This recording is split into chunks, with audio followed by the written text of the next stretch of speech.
we're looking at the future of currencies and how that relates to our sharing and collaborations and new economies. And it really comes down to trust.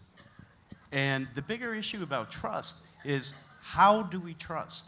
Do we trust one another? Or do we trust our machines and our codes? That's essentially what we're going to be looking at this morning. Also around the other issues of currencies and money and exchange, and it's a big, big, big topic. So I'm going to try to stay out of the way as much as I can and let our experts talk to you about it this morning. And to begin, we have Etienne, who will tell us a little bit about the history and why this panel is here this morning. Etienne. Thank you. Hi, everybody. As some of you may know, I'm the Ouishare connector for the money topic. So last year, we were organizing two different topics. We had the local money topics, and there was the virtual currency topics. And there are two different subjects, and they speak to different people.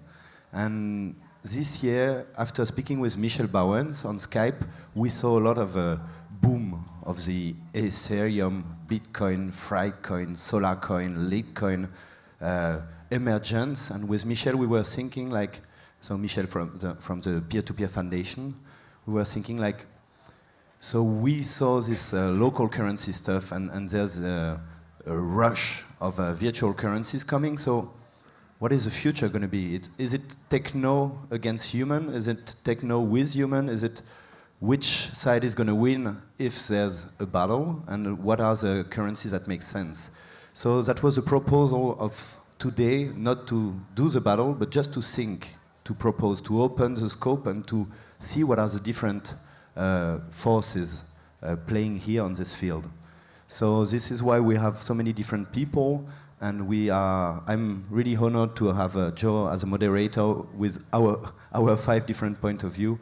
And I hope we can cover the topic and see the global picture and get everybody in the subject, because it can be sometimes really complex.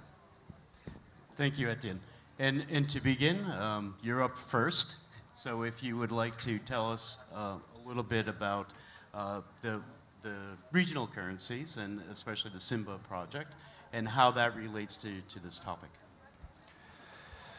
Good question. So with Simba, we are creating a regional currency for the region of Paris, Île-de-France. And we, because we see currency as a social agreement, we decided it's going to be guaranteed by humans. It's going to be guaranteed by a governance where anybody can step in and change the rules. But you can't change the rules just by saying, I change the rules. You need to propose, and we need to discuss, do we all agree on this? So we are creating a cooperative where we put the governance in the middle as a key issue for us to decide. But at the same time, we need to define which technology we are going to use for the software. And today it's not decided for us in the Simba if we're going to use a centralized system or if we're going to back it up on some Bitcoin technology or a decentralized cryptocurrency. So it's possible for us to be a mix of both and to take advantage of the human part we decide together, the governance, sharing the responsibility of the rules. But for the technological part, we are open. If the technology of crypto is bringing something, and I'm not an expert on this part, it's not really my specialty, we might open to the idea of using it. Okay, very good. Thank you. Thank you. Let's move on to Jem. You come from the world of sustainability, one of your many, many worlds. And I'm wondering if you could talk to us a little bit about maybe some of the tensions between the communities, the Techno community and our community. And what does that mean? What is our? What's versus them? It's a good question. I think I'm an academic now, and so I'm always thinking about, have we defined our terms? And I'm conscious that those of us who are very close to this question are already sort of have in our minds assumptions around what is money and currency, what is crypto, what is local currency, and so on. But I thought maybe you'd just say a couple of words on that before then talking about more broadly about how it relates. So this whole field is much more popular now, as Etienne said, because of the growth in all these alternative coins, these cryptographic currencies, the most famous of which is Bitcoin. Probably everyone here has heard of Bitcoin, but just to fill in the gaps, when my university became famous earlier this year for being the world's first public university to accept Bitcoin as payment for fees, and so I got asked a lot about, well, what is Bitcoin? And I realized that perhaps the best way of describing it is to say that it's two different things. Bitcoin, this distributed database or distributed ledger, meaning that computers around the world that download the software are all talking to this one global database. So that's the fascinating innovation technologically, that we can have this ledger that doesn't sit on just one computer, that's maintained by all these computers around the world. It can't be switched off, and it's public, and it's a record of all transactions. That's one thing. The other thing is the Bitcoin unit, which if you are lucky enough or have invested to have a computer that's powerful enough to process a block on this ledger, you get rewarded with Bitcoin. And the speculation around that unit, the fact that people can buy it for national currency, put that up at one point to about $1,300, that made this whole field much more famous, and suddenly we're talking to the masses about currency innovation. So that's Bitcoin. And then the other area, the area that's existed for such a long time, and definitely since the early 80s, in its contemporary form, are local currencies, time banks, mutual credit systems, where people, in the UK it's called local exchange trading systems. And these are a different type of currency. They're very much about empowering the local community, whether that's individuals or businesses. It's about providing them with a new means of exchange within their control to help them unlock their local wealth. And it's that aspect of currency which is more clearly related to what we are gathered to talk about here, which is, we talk about it as sharing, but what we're really doing is talking about how can we have systems to unlock new utility and new wealth from existing assets through digital platforms and so on. And it isn't just the absence of such platforms which prevents us from unlocking that wealth from existing assets. It's also whether we have enough cash or credit or willingness to go into debt. So for example, if person A, person B, and person C all have a spare room, and they're all in places they all want to visit, but they're all poor, and they don't want to pay a verification fee on Couchsurfing, and they don't want to go into debt on Airbnb, why is it that their ability to share, unlock that value, will be restricted by a lack of cash or credit denominated in the national currency, particularly when their access to that will be mediated by banks and the market economy and the job market. So a lot of people involved in complementary currencies are saying, we need new means to unlock our sharing and exchange capabilities. Hitherto, that world didn't look at this techno world of crypto, and many people have been resistant to it because it seems to come from a very different philosophy. Many people in the last year have decided that's strategically not clever. We need to learn from what's happening with Bitcoin, both as a technology but also as a social phenomenon, and see if we can therefore scale what we're doing, the truly alternative currencies that unlock sharing, and learn from it. So that's where I'm coming from, but you're right, there are tensions. But I mean, maybe someone else can talk about the tensions, because I realize I've been too academic. Well, no, not at all. We'll do a round and come back and just sort of open it up. We're going to move on to Leander, who is trying to unlock some of these problematics with looking at the stakeholders. Okay, maybe you could say something about the stakeholders and the public institutions' involvement in this. Yeah, and that is really a rather recent phenomenon. I had a little blips in history, but I'm working for the New Economics Foundation in London, and we are part of a big EU project at the moment, subsidized by all things from the European Regional Development Fund. So that is kind of bringing the development idea back into the domestic realm. And they're actually looking at how these complementary currencies can actually be a useful tool for their policy delivery. And that would not have gelled if we would have just banked on about one currency or saying you all have to use Bitcoin now for your budgets and everything. Or if we, as people tried before, we're banging on about the LED systems or time banking. Some of these have already gotten the recognition of the public sector. Time banks in the UK, time banks in the USA have a quite solid status, and many institutions from the third sector and the private sector and the public sector are already collaborating to use these currencies, particularly in the social integration field. But now our project is really spanning all the different currency ideas and really showing how different currencies can express different values that basically you could not buy for money. So at the moment we have the city of Amsterdam using a time currency to integrate the citizens in a quite deprived neighborhood in East Amsterdam. We have the city of London, not the city of London in the center, we have a borough in London, the council there, seeing from the Brixton pound experience how a local currency that is geared for local businesses can actually enhance the identity and the communal spirit in that neighborhood. We have the city of Nantes now in France, who's doing a currency that is very different. Again, it's purely business to business and tries to help local and small businesses with their liquidity problems. And then there is a public company in Belgium, for example, that uses their currency to enhance recycling and spur a little bit of carbon reduction in the households in the region there in Belgium. So it's really that bandwidth of different technology and different designs of currencies that speaks to very different objectives in currencies. And that is something that also in the past has been a little bit overlooked, because if you start talking about money, everybody thinks you know what you're after, and you say you do that with a different currency. And of course, well, that must be somehow about monetary value again. And Bitcoin beautifully ran into this alley, and everybody realized, okay, with Bitcoin you can make a lot of money, that must be a good currency.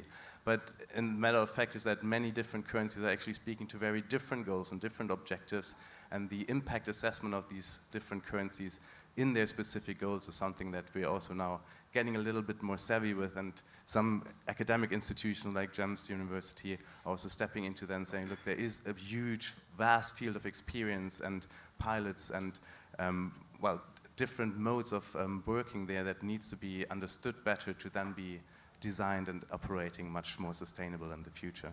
I'll leave it there for now. Yeah, great. Thank you. You bring up a very interesting point about how currencies could actually create communities.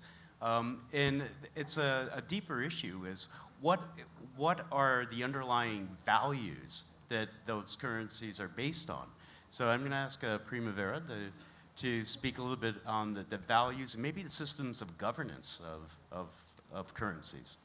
Yeah, so I'm Primavera De Filippi, and so I'm a legal researcher at Harvard, but I'm also working on this European project, which aims to identify ways to evaluate and to compare value in the context of common-based peer production.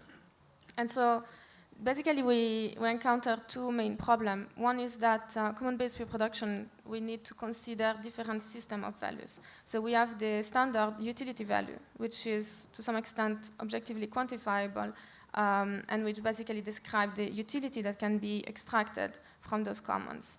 And then we have the more social or more emotional value, which essentially derives from the social interaction or from the social capital that can be built when people are actually contributing to the commons production. And then we have the much more difficult one, which is the ideological values, which are actually driving those commons, which are essentially the notion of freedom or autonomy or cooperation in general. And those are actually really difficult to quantify in standard economic terms. And so another big problem with common-based peer production is that it operates outside of the market economy. So the production is essentially driven by voluntary contribution of individual operating outside of any hierarchical structure, and which are not driven by like price-setting mechanism.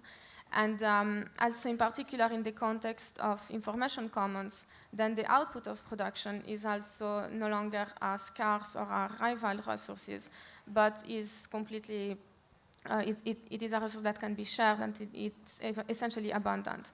And so the standard mechanism of supply and demand does not really apply anymore. And we are moving to some extent away from the basic market mechanism, which is based on scarcity and exchange, moving towards a different system, which is more based on the concept of abundance and sharing.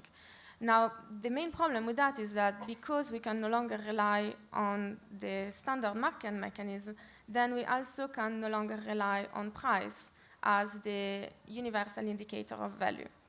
And so what we're trying to figure out in this project is how can we actually transpose this really useful function that money has, which is this common denominator, which allows us to evaluate value of products and to compare them amongst each other.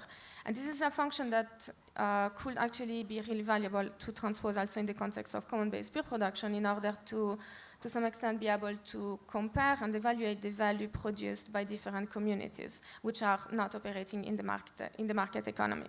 And so in order to do that, we've been trying to playing around the concept of common-based cryptocurrencies.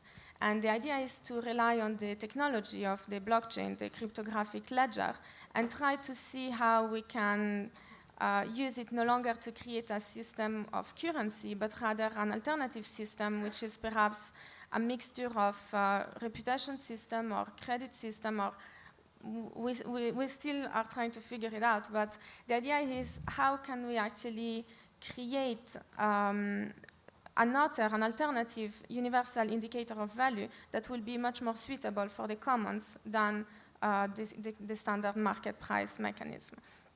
And to conclude, just one thing, there is a critical issue that we actually stumbled upon when we were trying to identify how we could actually proceed with this, which is the question whether it is actually possible to transpose the social values and the ideological values that are driving the common-based pure production without, so if we transpose those into utilitarian terms or into like some kind of, not monetary value, but an actual indicator of value, then aren't we incurring the risk of, to some extent, distorting or lessening those values, or eventually even to just like disrupt the whole system of common-based pure production, which is born and which was never meant to actually accumulate value, or like, which basically was driven by very different motivation from the market motivation.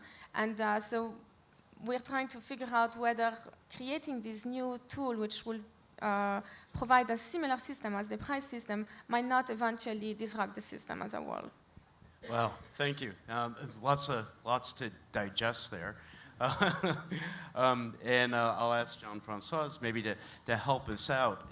Primavera was talking a lot about the values. What about wealth? How does wealth figure into maybe a post-monetary system? And do we need to encode any of these mechanisms, or is there a mechanism for wealth creation and exchange?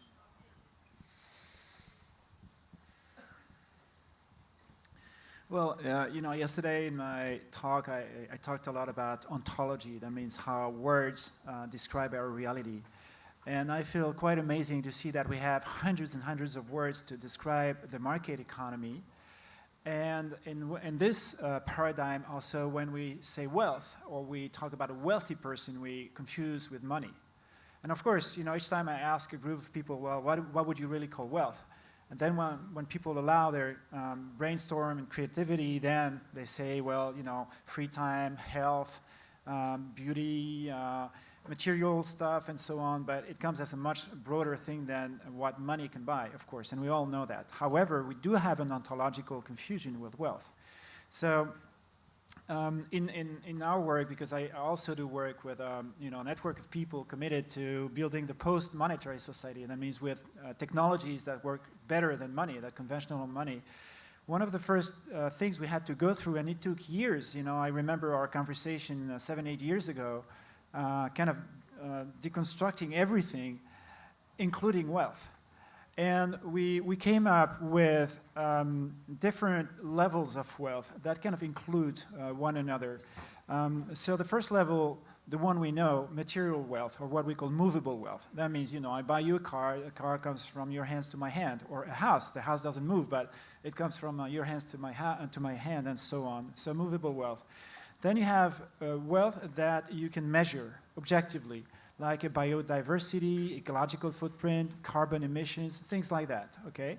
But you don't buy or sell it. It doesn't move, right? Then you also have forms of wealth that you can rank. You know, their level compared to other levels count. You know, like, did you get a diploma or, you know, first level on something, you know? So you rank this well. Olympic Games, for instance, you rank wealth, okay? And then you have wealth that you acknowledge, like, thank you, or I like this meal, or I find this place beautiful. You got to acknowledge that. You cannot measure that. You cannot even rank it. So you see there's different forms of wealth. We don't have much of a language, and we try to put words on these things. And when you have words and levels, then it tells you, well, why don't we design tools that allow us to express all these different forms of wealth? Because if we want to build social ecosystems, how could we not embrace all this? How can we keep just pointing or naming material wealth and leave aside the other parts in some kind of oral tradition? We miss the point. So to summarize, I think that one of the crucial points of whatever will come next, regardless the projects, we want to speak about integral wealth.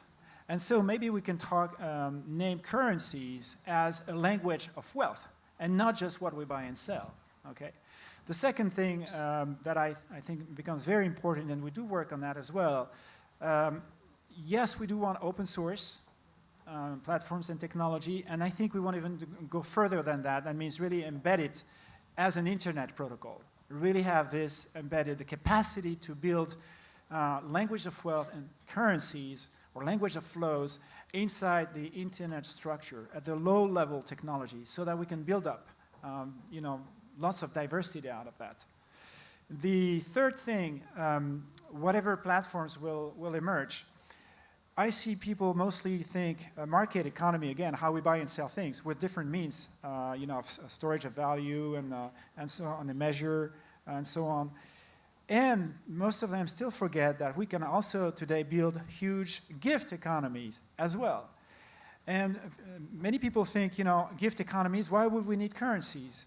Well, like anything else, at a large scale, we need to balance gift economies. You know, it's in a small village, everyone knows what I give, what I receive, and I know what you give and what you receive. So we have this view, this holopticism as we call it.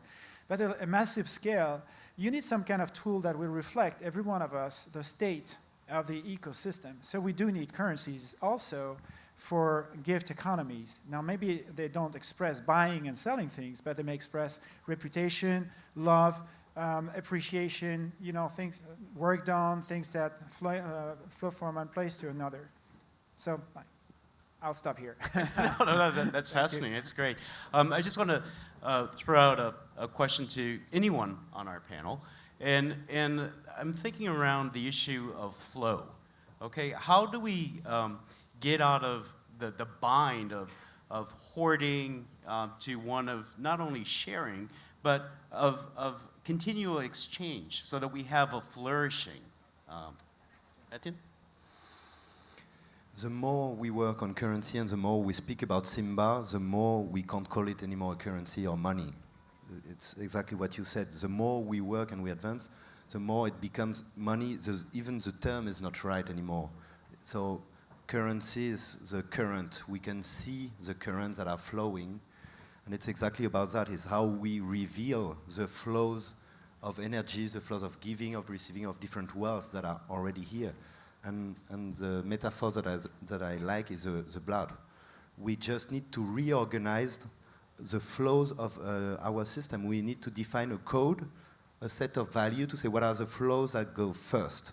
Like if you're running, your heart knows exactly if the brain needs blood, or if it's the breathing system, or the muscles, and it auto-organize quite quickly the blood distribution. And this is where we need to have smart systems that are able to, that we are able to see, okay, as you said, it's not going to be about offer and demand anymore, because if we are sharing, if there's more demand, then the price go up. No, if there's more demand and not enough offer, then share it. Just share it. Stop fighting for it. So we need to organize and see, like, oh, this guy, he wants wood too, you want wood too, but you want wood to do what? A school, a hospital, or a personal project? We are going to decide what is the priority and the needs. So from offer and demand, we go to priority and needs.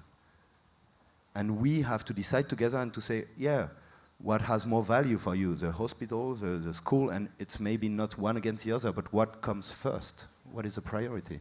And I believe in nature, it's exactly what we have in a tree, for example, gives priority to something at the beginning, but then when it's big, it's for the leaf at the end.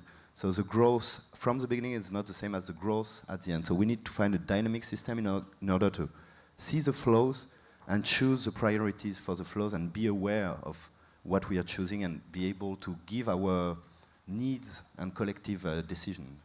Great, thank you. Leander, you wanted to add something? Yeah, just maybe on a more practical level, because we often get these questions from a whole lot of people and communities from around Europe saying, okay, we want to start our own currency, how do we do it, what is the most important thing? Should I use this currency or that currency and that software?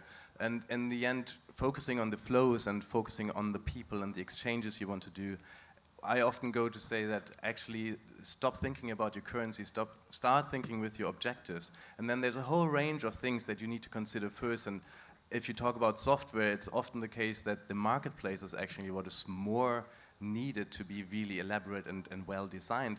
The currency that just accounts for what happens in the marketplace is of course very important, and currencies are a super strong tool, but you will never build a house just by a hammer. You need a whole suite of things around that, and often currencies seem to fail because they really only focus about that one currency, and stemming from this old monetary thinking, you go, okay, we make some currency, that means we make money and we throw out the money and something will happen, right? And with complementary currencies where the usage of that is totally voluntary, you'll have to do a whole lot of other things, and you have to be actually a matchmaker and a facilitator and a community builder to get that going. And that is the learning that we see all around the world. And it's not, well, in relation to the Bitcoin local currency discussion, that also then has the reflection that I haven't seen any local community that would have succeeded if they had Bitcoin as the technology to operate their currency on.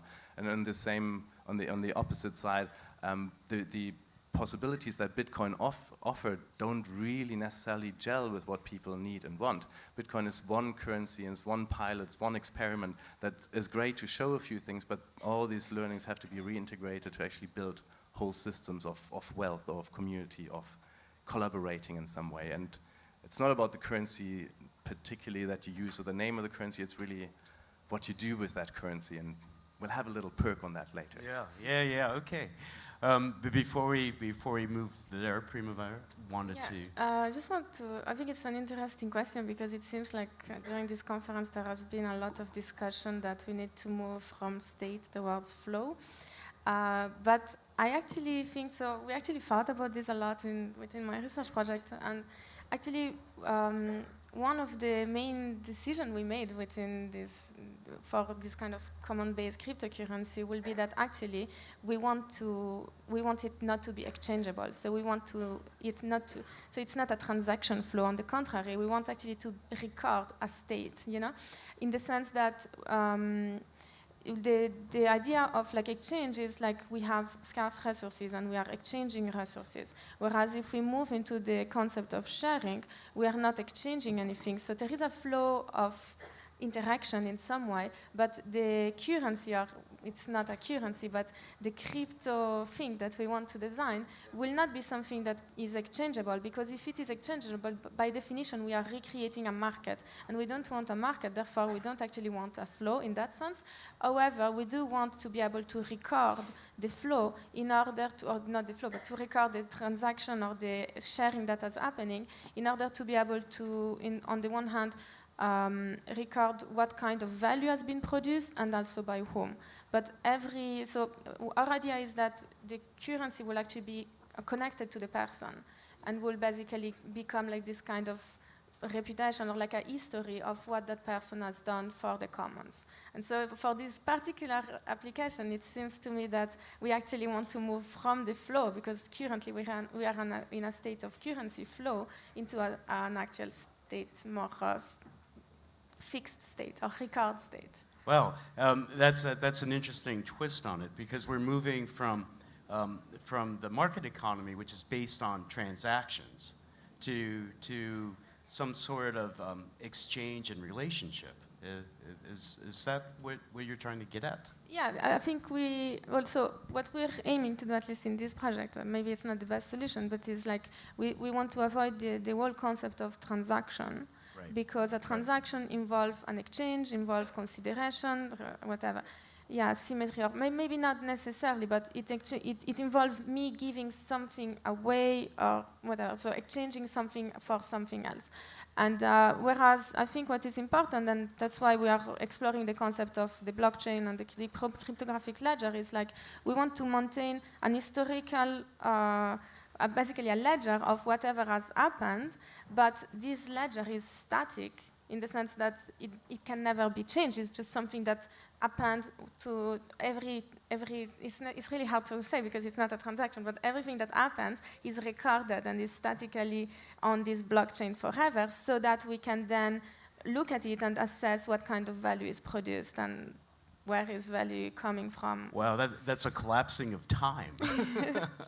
That's very, very, very interesting. Let's go on to Jim. And I think we have maybe a live demonstration of how some of this might work. That's a teaser. Yeah, we're going to do a world first in a second. I just wanted to come in on this conversation, if I may.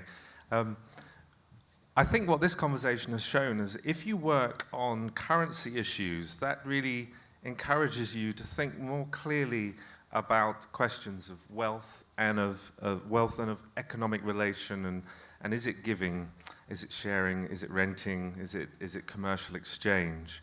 And the sharing economy is a beautiful brand. Collaborative economy, beautiful brand. But I think we need to unpack those things. And if you're working on currency, you really need to do that. And we've heard about commons. So I think when I look around the room, I see that we've got digitally enabled marketplaces, use very much commercial exchange with national currency. We have digitally enabled sharing spaces, gift economy, where no money is involved. With some, they have their own currency, their own metric. In others, they have a different business model where they basically sell other products to the users. And others where it's explicitly about building the commons, where it'll be free open source software and the members of the platform are the co-owners and governors of the platform. Now I think, I'm someone who believes in a mixed economy more broadly, and therefore in this space I also believe that. So it's not to say that we shouldn't have marketplaces, we should only have sort of commons and open source. And so it's this question of also of context. So in Crete, there's where we did some work, there's in the community at certain times of year, they have sharing festivals where they'll just go and share their olives, tomatoes, feta cheese, whatever. There's times of bounty. And so introducing a sharing platform in that context with a metric or a time bank or whatever can corrode that natural sharing and giving.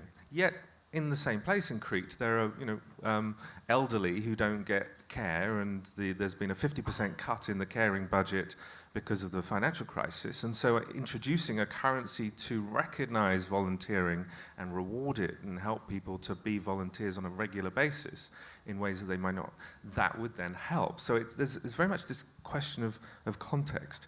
So for me, the lesson is we should resist any monopolizing tendencies in this space. We need to see space for all these different aspects and phenomena in the sharing space, including currencies. And I think there are tendencies towards monopoly everywhere, in any sector, and also in currency. And so we should be conscious of that, and we should demand things like interoperability and accountability, etc. So that would be what this conversation inspired in me just then. But yes, we've got a world first. So Leander here is doing a PhD at my institute, the Institute for Leadership and Sustainability. And you are about to witness the world's first payment of university fees to a public university in Bitcoin. And so this also shows that, I'm not a massive advocate of Bitcoin, but I think we can learn so much from it, and there's no better way of learning than actually trying to engage and experiment yourself. And so that's the idea here. We decided to actually, as a university, start working with Bitcoin. So does someone want to talk through this process? Leander, shall I hold the mic? I'll try to do both. So this, of course, if I make this one payment now, Gem immediately gives me a PhD. That was the deal. No, this is just my first payment, and it's really. I'm a little bit nervous because I normally don't work with Bitcoin. We're not the biggest Bitcoin advocates. We say the technology is awesome, but the currency really needs to be applied for good. So all these negative stories you heard with the Silk Road and drugs and money laundering and everything, that is just what you do with the currency, and that's down to the community. So the university offered this great route of actually using that one currency and that experiment for good, and this is going to be now the first payment of my PhD fees for that. It's of course just one installment of these fees. And what this is going to do, oh sorry, that already he crowdfunded the Bitcoin as well. Oh yeah, that is to be mentioned, because and he's still crowdfunding for the rest of the fees. Now it says the network connection seems to be slow. We all experienced that in the tent for quite a bit. Yeah, Primavera, you wanted to add something to the previous conversation. Yeah. So it's not. I'll get it up again to the stand. That's good. It was just You to still answer pay for education.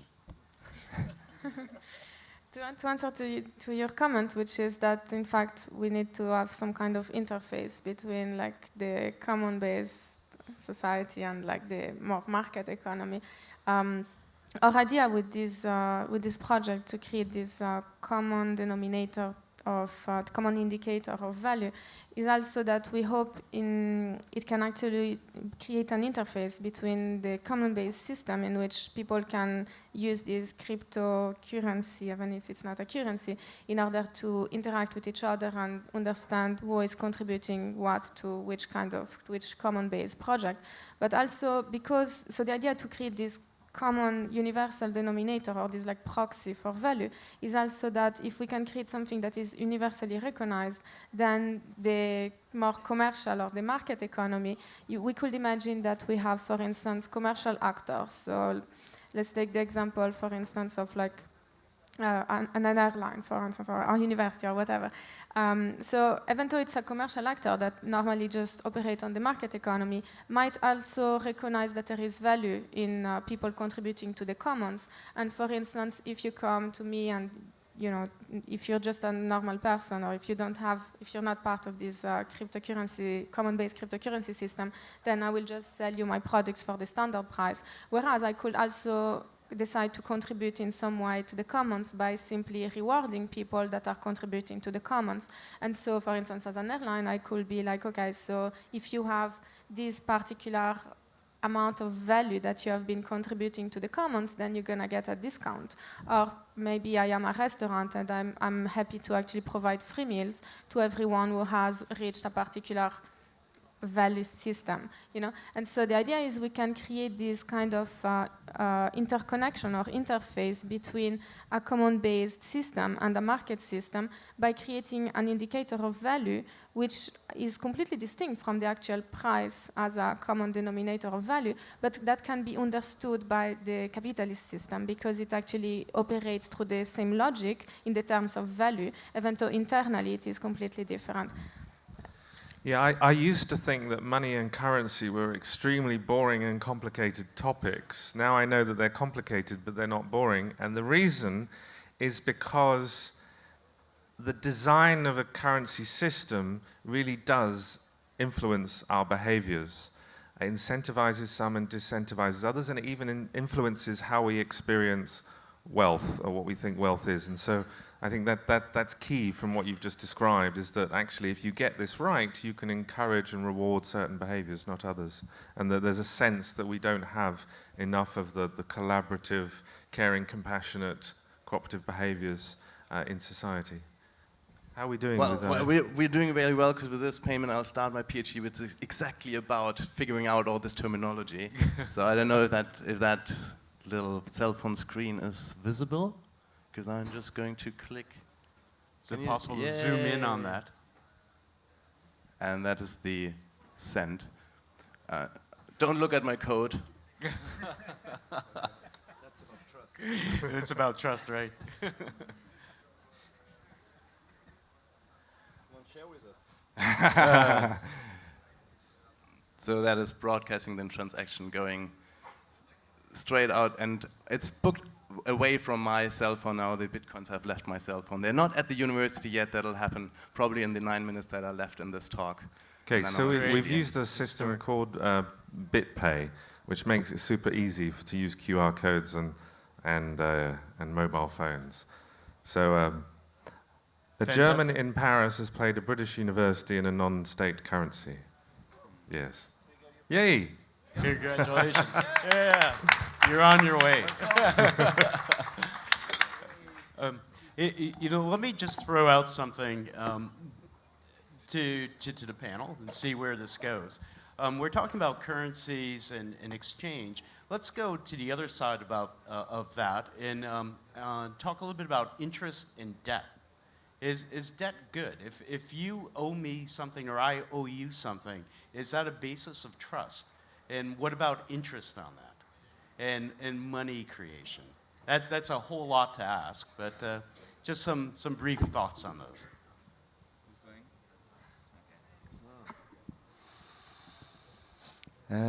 I don't think debt is a problem. I think debt is a marker. You were speaking about flow, and we measure the flow. If we just measure a reality, debt is a marker of an exchange that took place. The problem is when you have millions or billions of debt. So the marker shows that I gave more than 1,000 billions to Joe.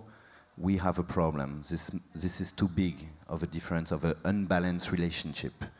So money is just the marking the visibility of these flows that happen of debt.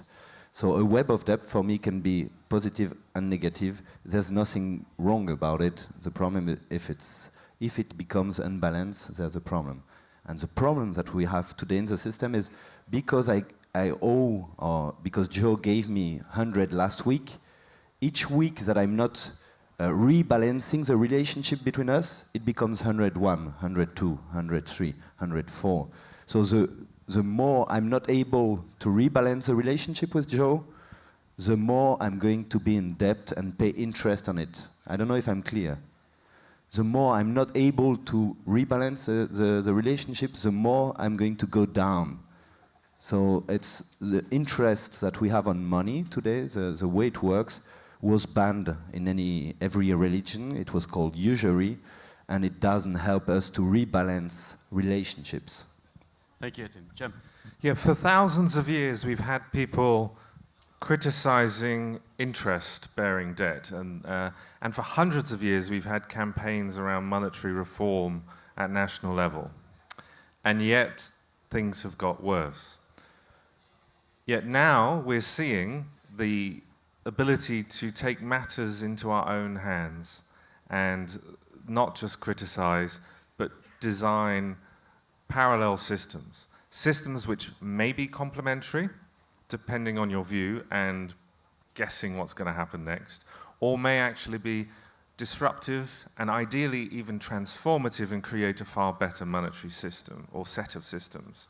So what's super attractive for me about this space is it moves us beyond the broad critique where we can't add that much more. I mean, ancient wisdom in all texts about interest and how bad it is and so on. It actually moves us into a space of where we can sense that we can do something about it. So it falls on us to actually be informed by all that history and not just sort of think that we're all so cool because this all sounds so new, and not actually bring that historical and deeper analysis into our conscious decision making, our design thinking. How are we going to design these platforms and these currencies to enable the kind of behaviors that we want from ourselves and future generations?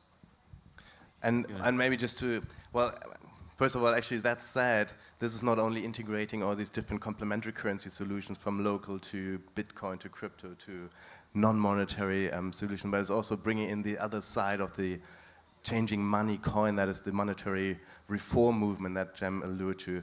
And it's really beautiful in this panel that we're not pitching our solutions. Everything we do is just piloting, and we're hoping to learn with the others to actually see what works best, and there's many other people out there doing the same. Just on that depth question again, that is also always a very useful question to bear in mind. It's not about the depth as it is now, but you really have to ask yourself, where does that money come from in the first place? And that is a question to be asked about the money we use now, the euros and the pound sterling. And if Etienne got that because he earned it through his community, well, if that's the basis of your relation, debt relation, that's fine. But if he got that from a private banker thinking that is a great business, to give that to Etienne to get it out of Joel again afterwards, that is maybe a different thing. And we're seeing a bit of a paradigm shift there now with mainstream commentators also going on about taking away the power of creating money from private banks. Of course, you could put that back into public banks or into the state, or you could put it down to the people, into the communities directly, and having an ecosystem of currencies to where they actually express the value that they should work towards. Great, thank you. Prima, did you have something to add? Yeah, just a short comment. I think that so the whole concept of debt, in fact, is basically based on the notion of exchange. So because I am exchanging something and there is something that I should get in back, then you actually create debt because you're exchanging and you're not getting anything back. And so I think an interesting question will be to try and think about, like, does the concept of debt still make sense in a sharing system? If I'm just sharing things, is there anyone that gets in debt to me, or I'm just like basically giving away my things, and maybe other people are gonna share other stuff, but the whole interaction of exchange and therefore of debt creation might just disappear. Good point, good point. Yeah. Okay, in the last couple of minutes here, we'd like to ask the audience if there's anybody who has a burning question that you would like to address. Maybe if you come up and could grab the mic right here.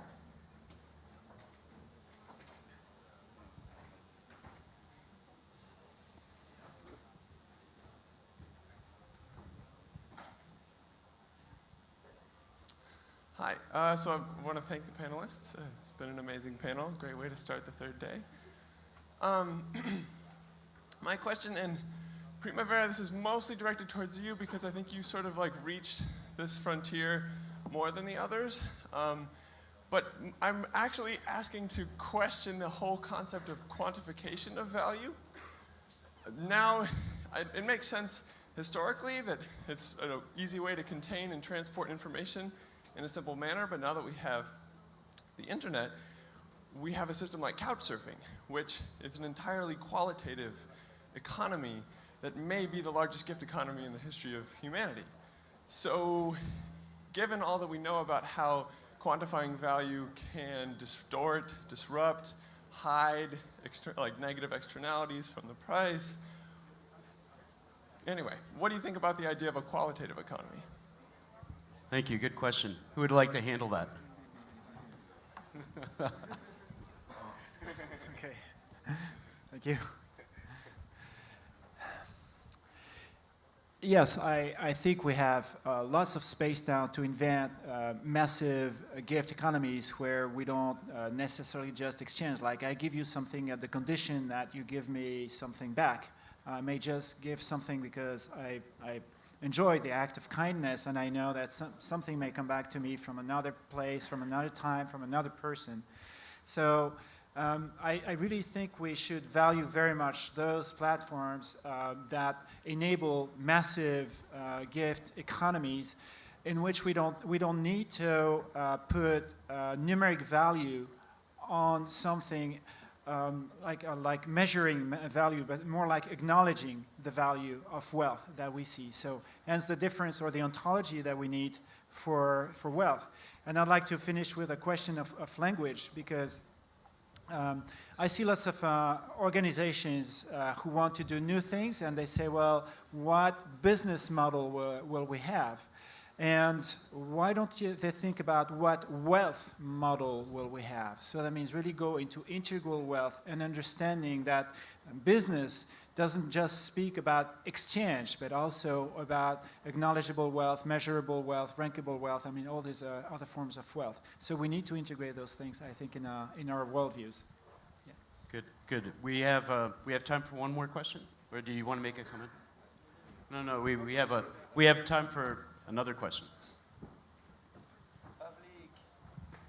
So since we see that so many different projects work with this topic, different currency, different systems, so how can we make it easy for people to participate in 15 different currency systems? So there are no technical obstacles and social obstacles, just in daily life we use 15, 20 different currencies. Good question. I think we're building pieces of the puzzle, and each of us is building pieces. And some people are quite expert on the technology, some people are expert on other stuff, and we need to combine. The Sensorica Open Value Network, for example, is one of these pieces. Bitcoin is another piece. How do we use the expertise in service to the simplicity?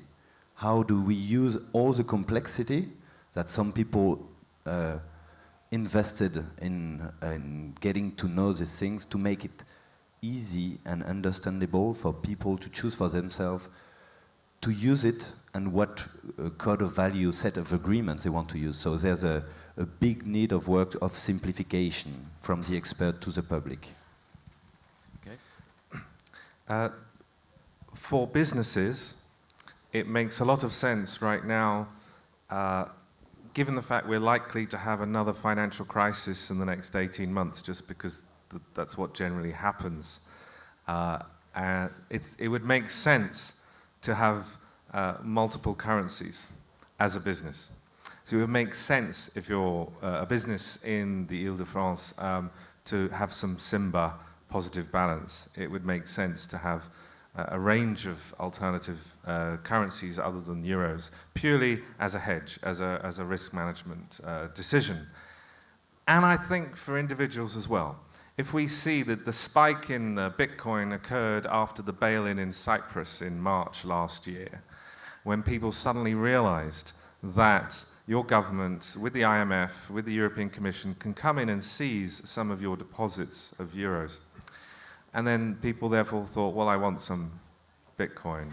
And people thought people would think that, and therefore there was a huge spike in Bitcoin in March last year.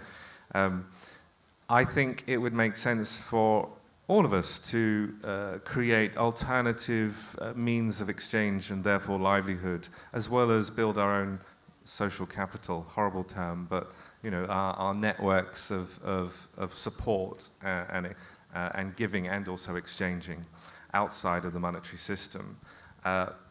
And that, of course, can prefigure, not only be creating resilience at business or individual level, but it also can prefigure maybe a future, which you're alluding to could be super complicated and not that efficient.